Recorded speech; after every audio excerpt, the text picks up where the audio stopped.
The three reasons why we created the accessibility maze. First, to teach the basics of web accessibility in an engaging way that makes the lessons learned memorable. Second, to promote empathy for those who experience barriers online by helping those who don't typically experience barriers experience them firsthand. And the focus here in this video to demonstrate how web-based games can be made accessible. Window Accessibility Maze tab. Enter button. Enter button. New game button. New game button. Professor X and I were doing research on the mysterious accessibility master. Rumors suggested he had found a great secret that would make the entire world accessible. While navigating through the introduction, screen reader users can either use the tab key to move from the speech bubbles to the buttons, or hit the arrow key to operate the next button and move from screen to screen. How to play this game works best in current versions of Chrome, Firefox, or Safari browsers. As the player enters level 1, the game's instructions display, taking focus so they're automatically read by screen readers.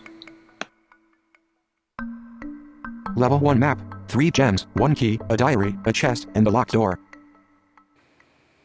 At the start of each level, all of the objects to interact with are announced for screen readers so users know what to search for. You move right. You bumped into wall. You move left. As they move around, their navigation status is announced. Sunday, March 17th. Being accessibility master is not easy. With everything that happens around here, I need a place to record my thoughts and ideas. So, I decided to start a diary. Maybe it will help me think about things more clearly. The diary, which continues the storyline and provides clues, takes focus and is read automatically by screen readers. While navigating through the maze, ear cons sound to indicate the type of interaction. Moved up. You collected cat's photo stained with ink. Level 1 map. You move down. You collected yellow gem.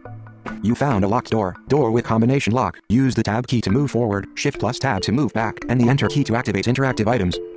When puzzles open, they're described so screen reader users understand what they're interacting with. F button, F button, E button, F E E K button, B button, L button, F E L L O button, I button, F E L I button, X button, Felix X button, clear, enter button, unlock. You move down. You found exit. Lesson 1. All visual content must have a text alternative when creating content for the web. At the end of each level, the lesson learned opens and takes focus so screen readers begin reading automatically. At any time while in the maze, users can access the game's toolbar by pressing the tab key, where they can revisit the game's instructions,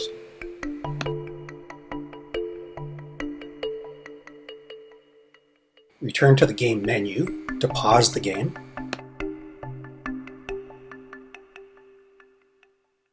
enable or disable the animation,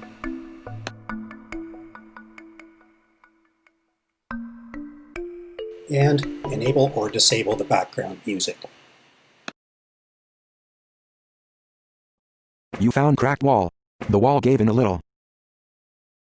While navigating the game, gameplay status appears in a Way Area Live region, where it is read automatically by screen readers.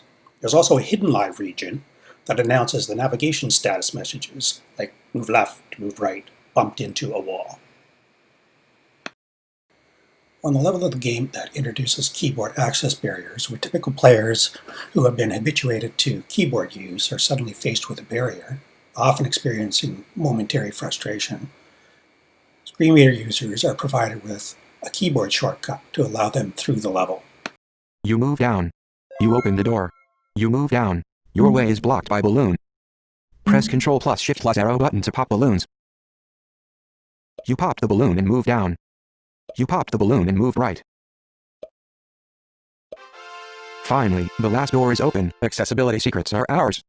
Much like the introduction of the game, users can navigate through the end of the storyline using the arrow keys before downloading the accessibility guide to complete the game.